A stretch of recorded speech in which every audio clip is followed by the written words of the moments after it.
Folks, welcome to another Big Buck Blueprint. I got my buddy Jason Thomas from Ohio. Welcome to the podcast, my friend. Thanks for having me. I'm looking behind you. It looks like you've shot a few big bucks in your lifetime. Is that correct? Yeah, there's a few. There's a couple more hiding over in the corner. Ah, Yep. I've shot a few of them. Nothing as big, or even close to what the one I harvested this year, but we got some good ones. I got you. Well, Ohio's a special place. Been a lot of record bucks taken out of Ohio, and I mean, you got everything. You got the genetics, you got the farmland, you got the groceries, and you old boys over there, you know how to let some of those young bucks grow, and Yeah. the big bucks are there. I mean, there's a lot of reasons why you got them, and if more states could do that, but not every state can grow 200-inch deer. It is what it is, different species. So Yeah, absolutely. I mean, I guess you look at like Pennsylvania, next door neighbor, and I mean, there's big deer there, but it's just there's not the farm ground. It's just, totally different age class or size deer, and it's just a, neighboring state. So yeah, Ohio's pretty fortunate. absolutely. All right, talk to me a little bit about what you do for a living, your family, and then we're gonna get into talking about that big deer you got. Okay. Yeah. So I've born and raised in Ohio, central Ohio. Been here my whole life, hunted here for, since I was 7 years old. So, 26 years.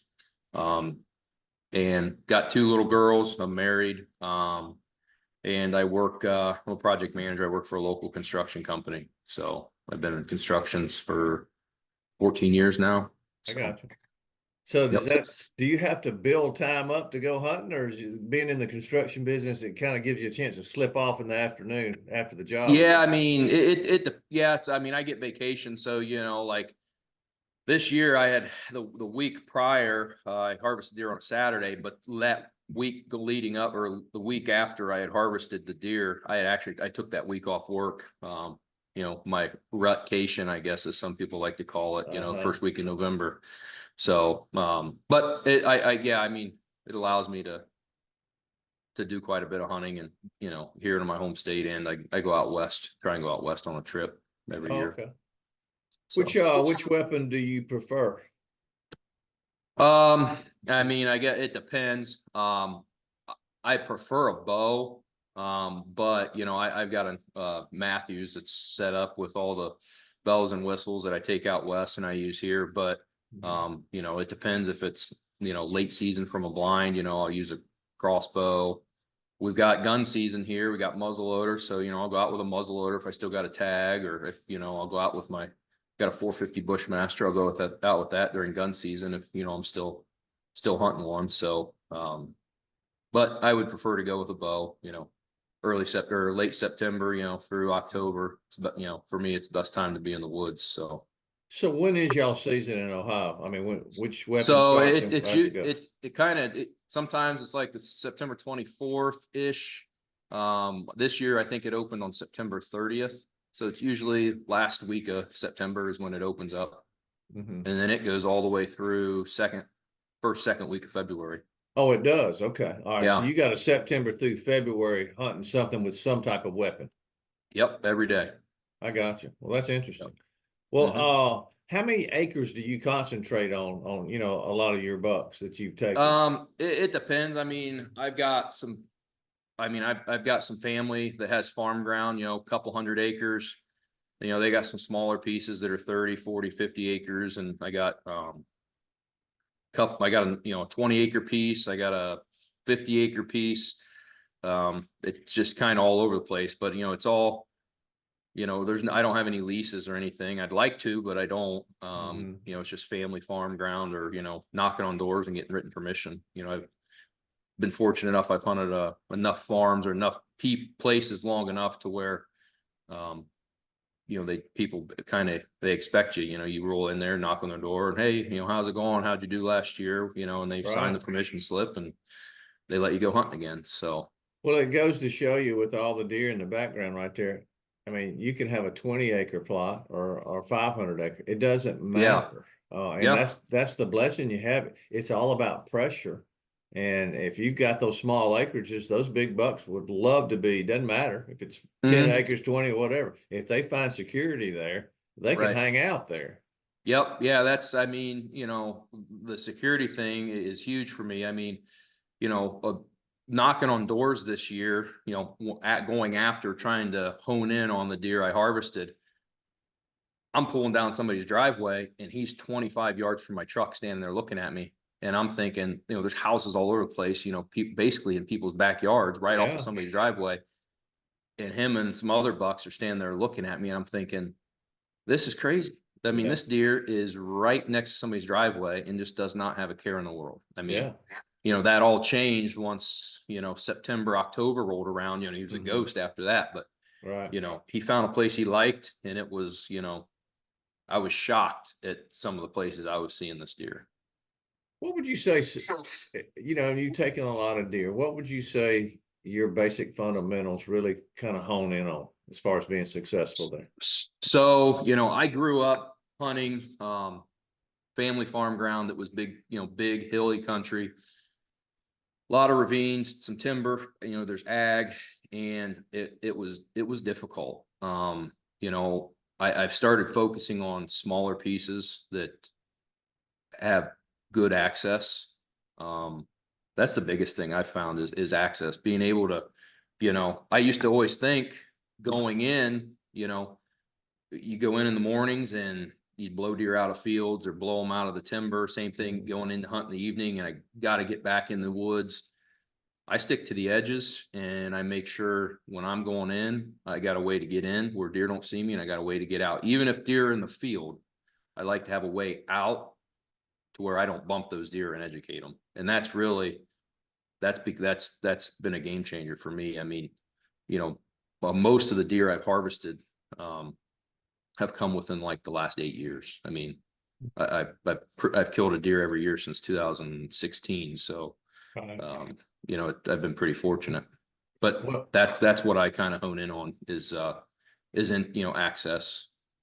a lot of truth to that. I mean, Yeah. I've hunted our Montana place for years and years, and it's all about wind direction. We might have 30 double sets up, but we try to make sure the deer don't know we're there, whether it's in the morning or whether it's in the afternoon.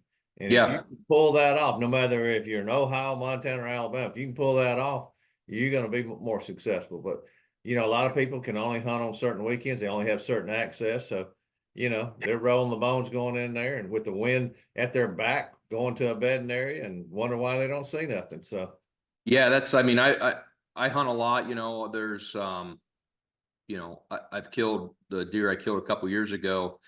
I hunted that deer all the way in towards the end of middle into January, and I hunted a lot. And, I knew he was close, but if the wind wasn't right, I just didn't go. I would rather just not go than educate them and that's tough to potentially. do. That's tough. It is, yeah. Yeah, I mean, because it's a long, Ohio gets cold, and it was a long season for me. 4 months of hunting, September through, I killed that deer in middle of January. So Wow. hunt a lot. How much is trail cameras a part of your strategy? A lot.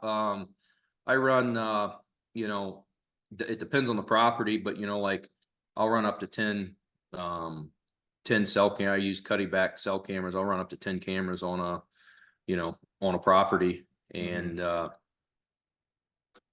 let them do, I put battery packs. I've gotten a lot better at it. I always used to put cameras out and you'd have 6 AA batteries and you'd have to go in and change them all the time. Well, I put solar panels on them. I put extra battery packs. I put them in, and I try, that'll last me most of the year, unless it's on a food source. Those die quicker because there's so much activity. But I use a lot of cameras and cell cameras, and to where I don't have to go in there at all. I let them tell me what's moving, scrapes, food, food plots, food sources, and I try not to mess with them once I set them. Well, that's a good point, because a lot of places where you're in cold weather, those batteries don't last. So you don't have a choice. And if you've got a lot of deer coming in, it's taking a lot of pictures, it's burning up those batteries. So you have to go in. So the solar component of these cameras has kind of been a game changer, as long as you got direct sun coming to them. Correct. Yeah. And a lot of times what I'll do is, you know,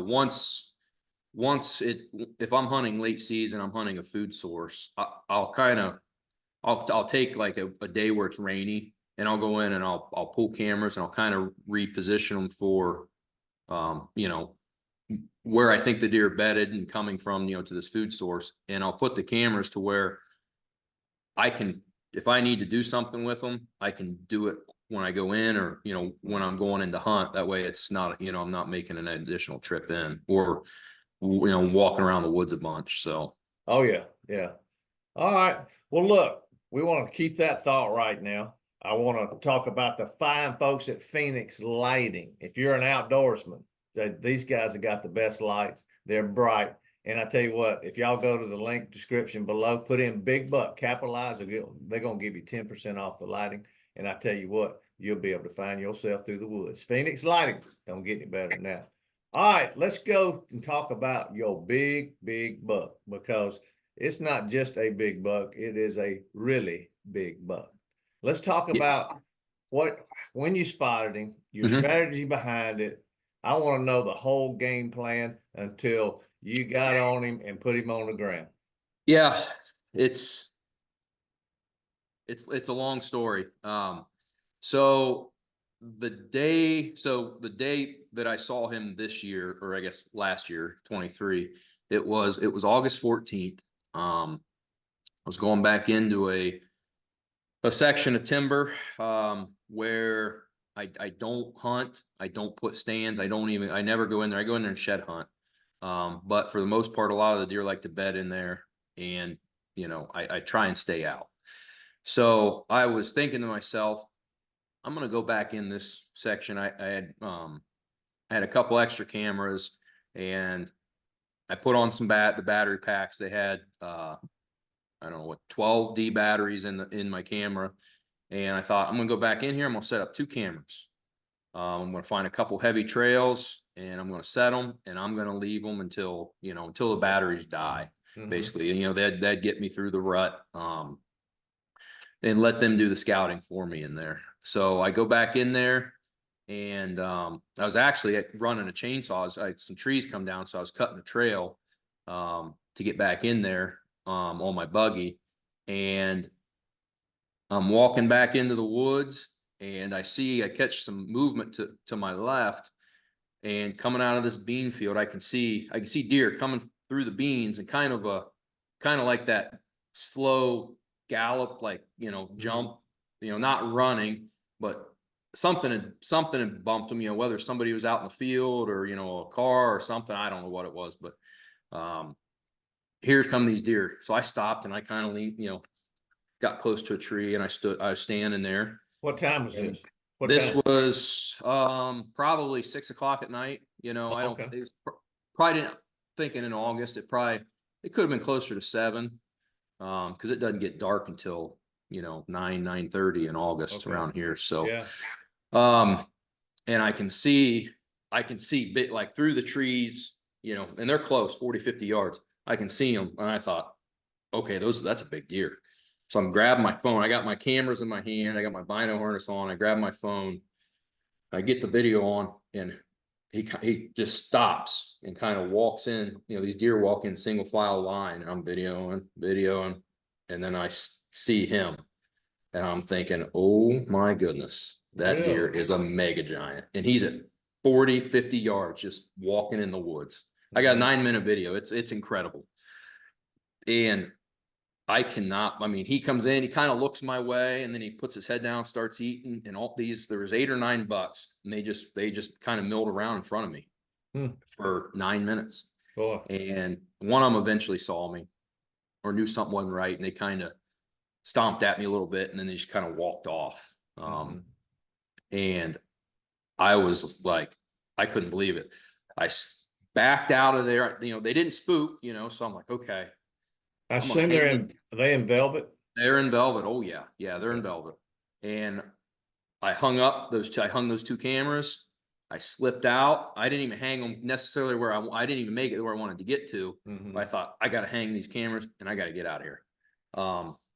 So, and I can send you guys you know, a couple of the first pictures I got of him coming in that same trail, coming in from them beans into the woods. And I immediately went home. I'm playing. I texted a buddy of mine. I'm like, dude, I just saw an absolute giant. I'm like, he's got to be 200 inches. And I started going through the video and trying to get a good, it's hard on a, cause you're on your phone, try and screenshot and see how big he is. You could just tell, like, okay, he's got a bunch of points and they're close together and you can just tell he's big, wide, tall. And, from that point forward, that's all I could think about was this deer.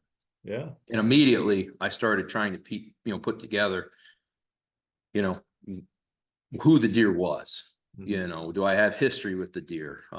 Looking at past, and it didn't take me very long. I realized there was a big 9-pointer in the area the year before, and I didn't have any pictures of him. My cousin did, and somebody else did. And they were, kind of going back and forth that previous year. And I had, in the back of my mind, I was hoping that deer made it, but nobody found any sheds from the deer or anything. Got the pictures, looked at them, and I'm thinking, like, and I sent them to showed them to a couple people. I'm like, this got to be the same deer. And they're like, oh yeah, that's definitely the same deer. So then I start looking, like, okay, well, I think that 9-pointer was that 8 from the year before. So I got a ton of history with him as an 8-point. And I'm looking, and it's like same frame, same brow, tine structure. Definitely it's got to be the same deer. So, from there, the obsession just continued to grow from there. I mean, I went out that next day, I went and bought 4 more cutty back cameras, and I just covered this property. Every tree, How many acres is this little property? Less than 50. Wow. Yeah. Isn't that amazing? Got a 200 incher on 50 acres. Yep.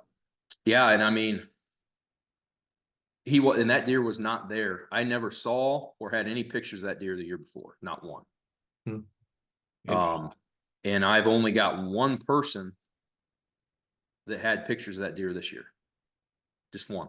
And I can see his tree stand from my tree stand. I'll be done. Yep. So not only did you get a video of the deer, you got trail pictures of the deer.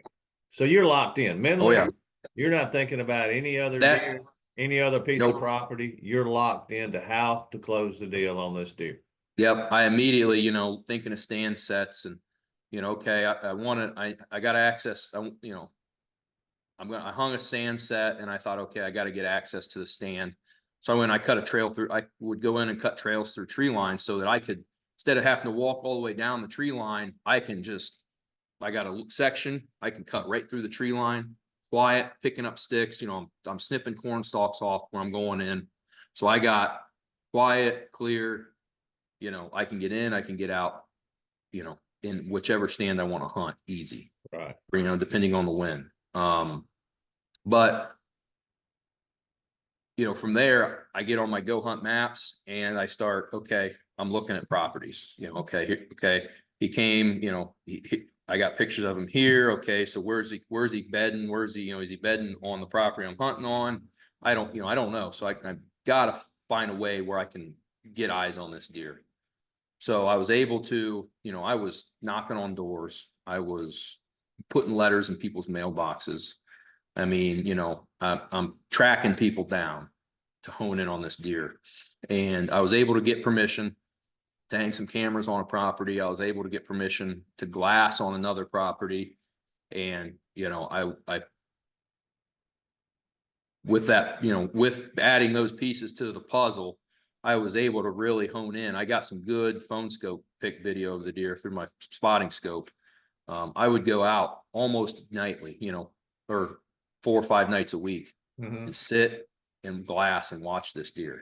I mean, he was coming into this bean field like clockwork, and I'm just watching him almost. I mean, every night I go out, I'm watching, and I'm like, okay, here, he's gonna come from here, and here he'd come.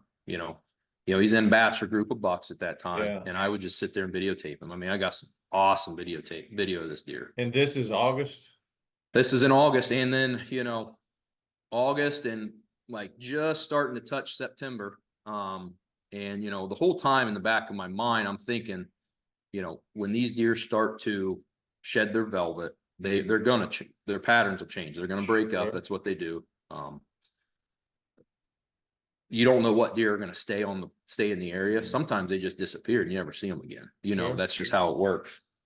And I can remember going out one night and I'm sitting there and, you know, here comes the bucks that he's usually with. And they were starting to shed their velvet. The younger ones, you know, they were hard horned. And, you know, so I know it's a matter of time before he's going hard horned. And he was the last one to shed his velvet, but I never saw him once he shed his velvet. I never actually physically laid eyes on him once he shed his velvet.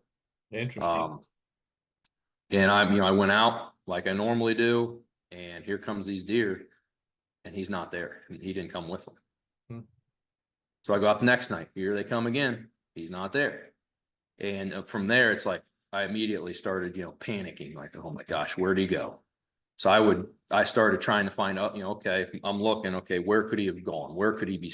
He's in being somewhere, hopefully. Where did he go? So I would get up in the morning before work and I would drive around, you know, just as the sun's coming up, trying to find some bean fields or, you know, fields I can glass into to see if I can lay eyes on this deer again, figure out where he's relocated to.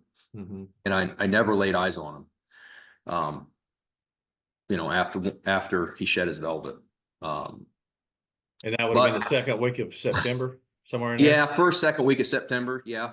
And, you know, I was still getting pictures of him. Mm-hmm. You know, I knew I got some hardhorn pictures. So, okay, well, he's still around, but he's by himself. Mm-hmm. I don't know where, you know, every once in a while he would be with this other, there was a 9-pointer he would be with, but for the most part, he's by himself, and he's just was not consistent anymore. You know, it'd be on one piece of the farm, you know, a picture of him. And then, you know, 2 days later, this camera, and there was just no direction. You couldn't figure out where he was coming or going from. And it was just, you know, the whole time I'm trying to pinpoint him. And so when is going to be your first opportunity to hunt then? September 30th. That's what I was going to say. Opening day of Saturday, that Saturday. Yep. Okay. So it was September 24th. I got, it was in the morning. It was about 8:45 in the morning. I got a daylight picture of that deer the week before season, the Saturday before. It was Saturday or Sunday before season.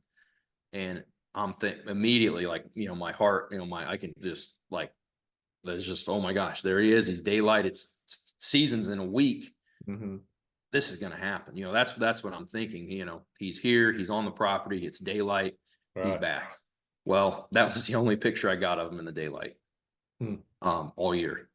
And, you know, so I went out and I hunted, the opening weekend. I hunted that Saturday and Sunday in the evening. I think I hunted a few times that week in the evening and just never saw him. Didn't, you know, don't know where he was at. Don't know what he was doing.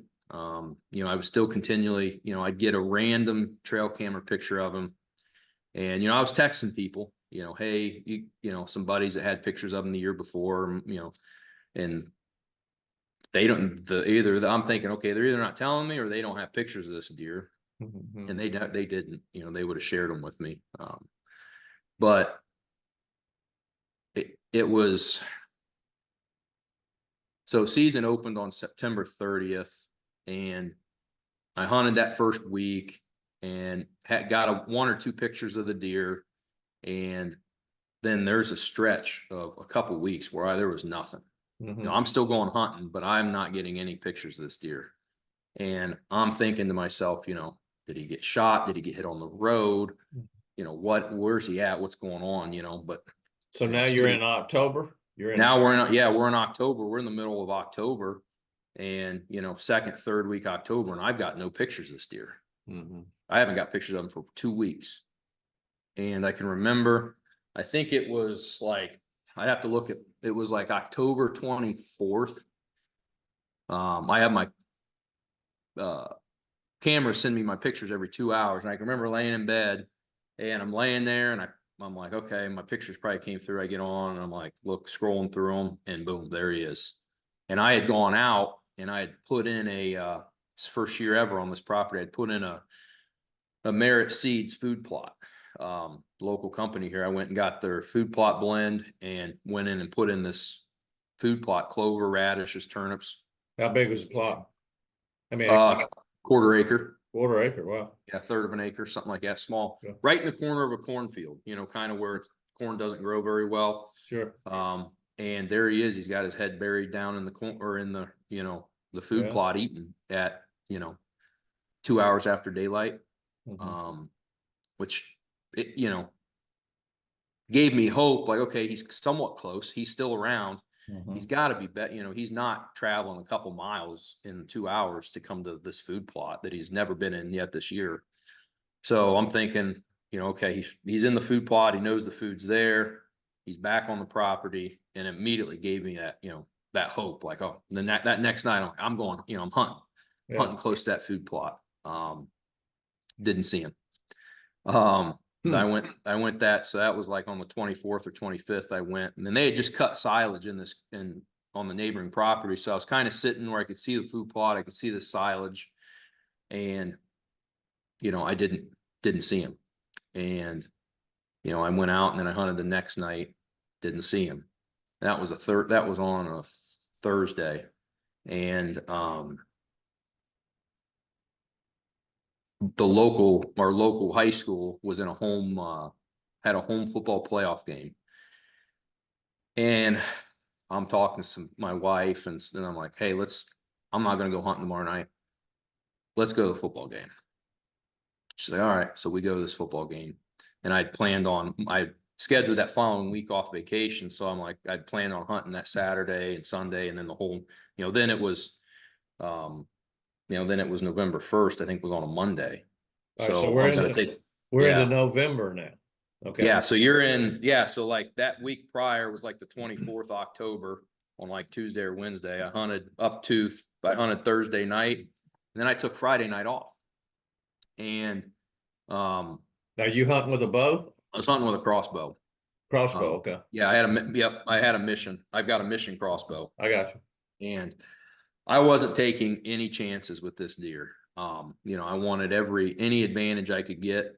I want to take advantage of it. So, didn't go hunting for that Friday night, which after everything, unfolded, talking to the neighbor guy that hunts, the guy said I could see his tree stand. He stopped by my house, and he says, hey, I heard you shot that big deer. He's like, yeah, I saw him Friday night. He's like, he came right out under your tree stand, right out under that cut cornfield. And he said, he goes, I'm like, there's no way. He goes, yeah. He's like, look, and he starts showing me these pictures of this deer. He's got apples and corn. I can see the apples and corn kind of through the woods, but I can see it. He's got daylight pictures of this deer eating them apples. Wow. And here I am, hunting less than 100 yards away. And I don't have any daylight pictures. I got one picture in the last 3 weeks of this deer in my food plot. And here this guy is, he's got putting apples on the ground. That deer's coming in, just standing there eating them. And he said that night, he come out and he grunted at him. He said, as soon as he grunted, he said, deer turned around and tail flipped and took off. He said he ran right back into the woods under my stand. Yeah. So I got up the next morning, and I thought, I'm going to try, this will be my first morning sit. I can slip in, hunting mornings. I don't like to hunt mornings because you end up bumping deer. So I thought, it's quiet, it rained, I'm going to slip in, I'm going to hunt a stand I haven't hunted yet this year. So I slipped in, sat, and I was in a tree line between two cornfields, and just on the edge of, this wood lot where the deer tend to bed, where I had the one daylight picture I had of this deer. And sat there all morning, and I hadn't seen a deer all morning. And I was just, contemplating getting down. It was 9:30, and, I'd been sitting there for a couple hours, and I looked down the tree line into the standing corn to the south of me, and I see a deer. I catch movement. I see a deer a couple hundred yards away, and I immediately realized it's that deer. There he is, and he is walking. The wind's coming out of the south, wind's hitting him right in the back of the head, or no, he's coming out of the south. The wind is going southeast. So it's kind of cutting over my shoulder, blowing this direction, and he's directly south of me. And he just kind of meanders up this, there's a little like washout where the corn doesn't grow in this cornfield. And he's walking his way right up, angling kind of towards me, but slow, and I immediately start going into, panic mode, buck fever. I've watched this deer all summer long. I've seen this deer, but I'd never seen him during hunting season. And, I immediately started getting buck fever, getting worked up, and he turns and takes a few steps into the corn and he just beds down. And I'm like, okay, I'm sitting there thinking, okay, well, you immediately start thinking to yourself, how do I get this deer? How do I get this deer? He's bedded down. What am I going to do? The thought runs through your head, grunting at him or rattling or whatever. Well, that's not going to work. It's not going to get a buck out of his bed in October and come into you, especially with the wind blowing marginally in his direction. So I elected to get down and I snuck out of there. The wind was going to shift and go due south. So I got down and I worked my way through the cornfield where I had cut my trails, got through my tree line where I had already and I slipped out and I went home. Wow. I called my cousin and I'm like, hey, I said, dude, this deer's bedded. This is where he's at. I'm like, he's probably, I'm thinking to myself, he's probably not going to get up midday and leave. I wouldn't think. So, do I try and sit in a different stand that's closer to him, that's downwind? Or, but, the more we thought about it is, if I climb up in that stand, he's probably going to see me. I knew I could get to the stand, but once I started getting up to where, I'd only be 70 yards from him in this tree stand. How tall is your tree stand? How tall is your stand? It's 17 foot. 17 foot. Okay. And it's right on the edge of the woods, right on the edge of the woods and the corn. And, I said, hey, I think it's rained all night. It rained all night. It's quiet. There's a little bit of a breeze. So that corn's kind of loud, when the wind blows, and he's bedded right in it. I said, I'm going to crawl in because I had mowed a trail around this cornfield. I said, I'm going to crawl in and I'm going to get on the ground and I'm going to wait him out. And he's like, I said, I'm just going to go in. I'm going to just sit on the ground. He's like, well, make sure you take a chair or something. And him and I, we actually debated this. I'm like, no, I'm just going to sit on the ground or, get on my knees or I'll stand there. He's like, no, you need to be comfortable. You might be there all day. He said, take something with you. So I had one of those little like Walmart 3-legged folding stools that are about this big. I know. I put that on my back, put my crossbow on my back, and I got in and I crawled on my hands and knees. And it took me an hour to get 200 yards. And I come in from, I was to the south of the deer now, and I worked my way right down that tree line between the corn. And, the whole time I'm thinking, I'd brush into something. And I'm thinking every move I made, I'm just thinking, please don't see me. Please don't hear me, because I know he's bedded right off this, little waterway. And I got to where, I thought would be a good ambush spot. I tucked into the weeds right up against the edge of the woods. And, at this point I'm guessing I'm probably within 50 yards of the deer. I can't see him, but I know he's right off the waterway. I had went across the waterway. So I know I'm close. I know he's close. And I set that little stool up. I kind of bend some grass because the grass was growing up. I bent the grass over to where I had, I could see, and I had, a little bit of cover, and I just sat there and I waited. And, the wind's hitting me right in the face. And to my left down the path there's a scrape. I had made a rope scrape. And, I'm thinking, okay, well, if he gets up, I got a shot, 40 yards to my left is this rope scrape. if he goes there, I got a shot. If he comes back down this waterway, depending on where he's at, he's going to be real close. I definitely have a shot here. So I just sat and I waited, and couple hours goes by, and I'm sitting there, I'm playing, I play Sudoku on my phone, and I'm doing a little Sudoku puzzle, and I kind of looked up with my eyes, and I could see him. I saw a deer, and I look, and it's him, and he is walking right down the waterway,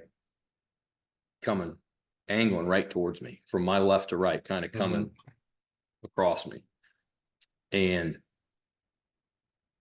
I immediately just dropped my phone, and I already had the bow. I already had it set. Like, are you using a stick or anything to put your crossbow? Nope, I didn't have a stick. It was on my lap. Oh. So I was already turned to where all I had to do was just pull it up. I didn't have to position my body. I was set. Yeah. The bow was sitting, and I'm just, playing. I'm leaned over it, playing on my, and I look up, and here he comes. Right.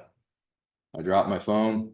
I just kind of leaned back, and he stops at 30 yards and turns and to scratch, like it looks away from me and turns to scratch his back with like his antlers. Right. And when he did that, I just brought it up and got ready. And I was just getting ready. I mean, he's standing broadside, quartering to me, but mostly broadside. And I'm just getting ready to squeeze the trigger.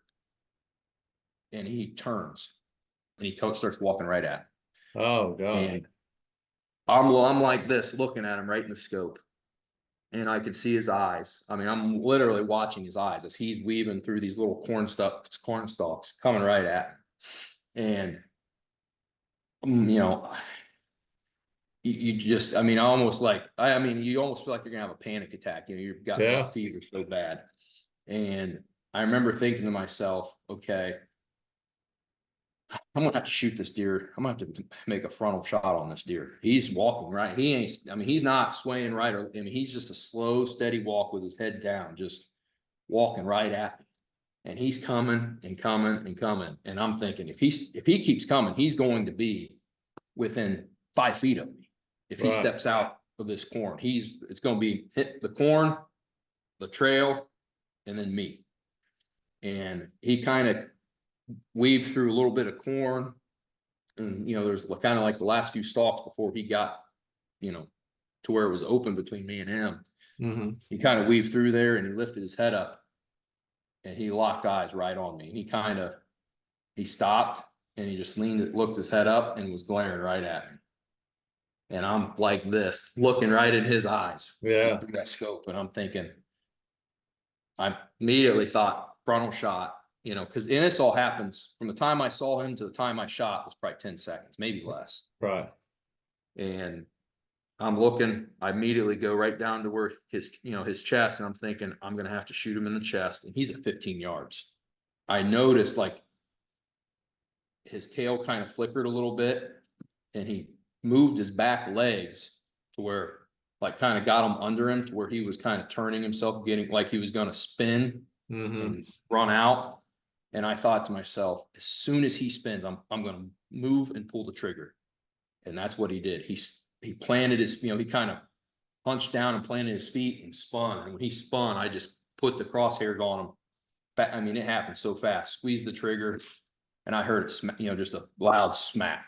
And he took off through the corn, and I'm like, I don't know what, I don't know where. All I know is I heard it hit him. I don't know where I hit him. It just. And you can just hear him mowing through the corn.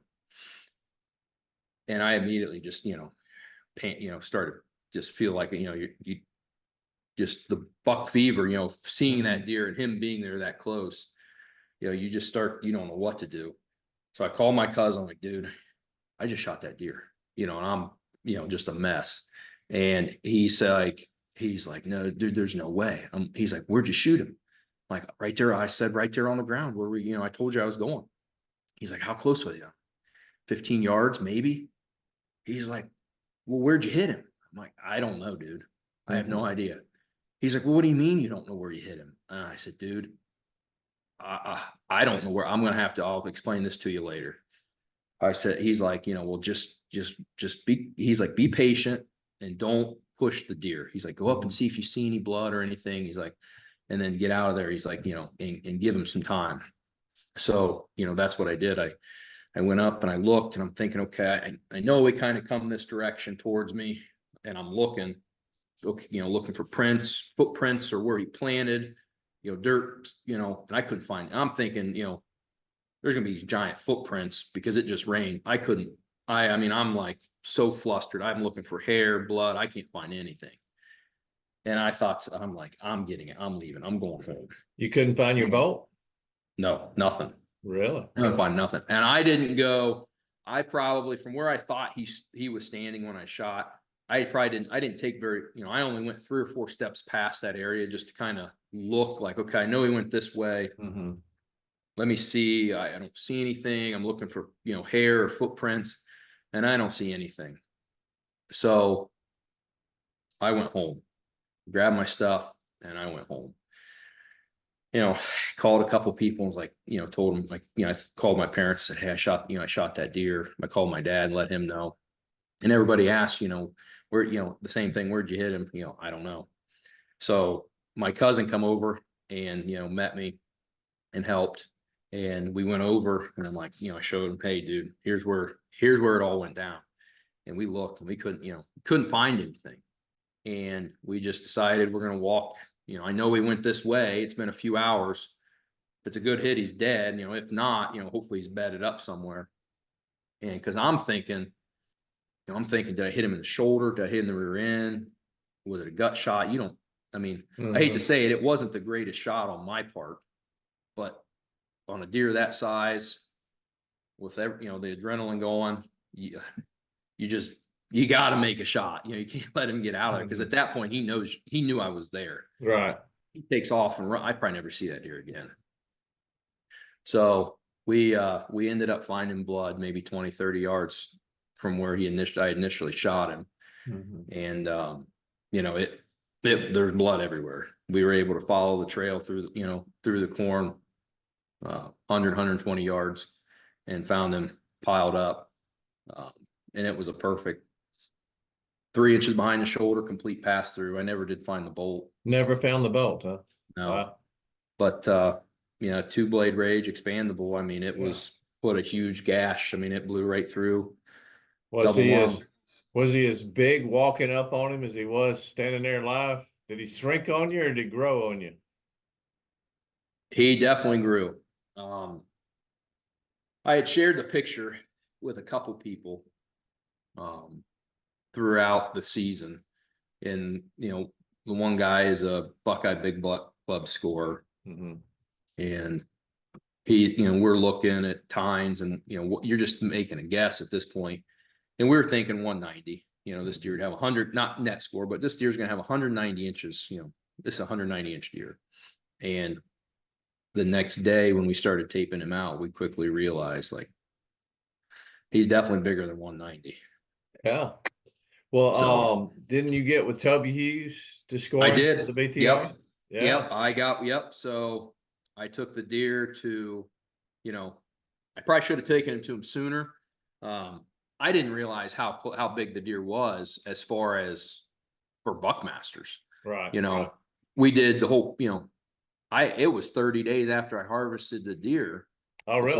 Before I took him to Toby. I got you. I took the deer over there after the Friday after Thanksgiving. Oh, okay. And I texted. What did he finish up? What was his score? 208 and 5/8 BTR. Oh my gosh. And wasn't he like a BTR record? Yeah. So for Ohio, all weapons in the perfect category is #1. No kidding. And for the crossbow category for the perfect, he's #2 in the country behind Dustin Huff. Wow. Well, good for you, my friend. That's a heck of a story. It's wild. Yeah. And and to have some, his couple years of history and seeing the deer and having other, trail camera pictures, and to be able to, put that, to be able to see the deer and actually hunt the deer, all year and put in that much effort. It was all, it was well worth it. Well, look So, at your basics. And when you go back and study what you just did and everything you did right, and you had the one opportunity, just the little things like you cutting the corn stalks and all the little bitty things of getting access at the right time. You backed out of the deer one time. I mean, you just did a classic way, and you didn't booger up the deer. right. And that's my whole thing was, when I sat there, I thought, okay, the wind is there. He's not going to win me. So if he gets up and he walks away from me into the wind, I would have never seen him leave. But the good thing was he would have not winded me, and he wouldn't have known I was there. Yeah. So I could have, I would have never known he left. I'd get up, it gets dark. I go home, and it's still a level playing field because he doesn't know I'm after him. But, if I tried to sneak in on him or, wouldn't have gotten down on my stand and he, the wind switched and he would have winded me, now he knows I'm after him, and it just got really hard. Well, I can tell you, if somebody's listening to today's podcast, if they'll just take a few of the mental notes that you did, and you did some pretty cool stuff, maybe they can have the same luck. It might not be a 200 incher, but if they're hunting their home deer, you just did your basics right. But what I learned from you, like I've learned from a lot of folks, wind is number one. Access is huge too. Don't booger up your deer. And you went solar panels on your cell cameras, and just look how all the puzzle. You had a lot of pieces, but they finally put the last piece in, and you won the battle, and that's pretty cool. Yeah, and it doesn't always happen that way. You hunt so many deer. I've hunted a lot of deer that they get the best of you more times than not. And that's why they call it hunting, my friend. Yep. Yep. Here he is. I got him. Yeah, show him to me real quick. Look at this. Look at the spread on him. I mean, wow. I can't even. Look at that. Now, are you saying he was a 9-point the year before? Is what you were thinking? Yep.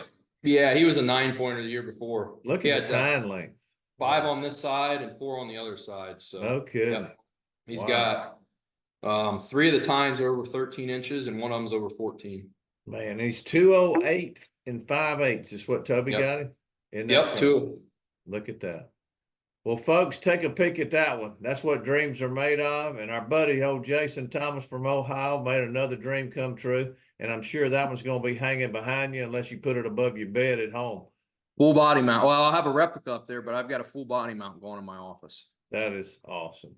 Yeah. Well, thank you, Jason, for taking time. Great story. Great buck of thank you. Time. And thanks for being a fan of the Buckmasters. And folks, that's just another Buckmasters blueprint. Our buddy Jason, we got more coming to you. Thanks for listening to the podcast.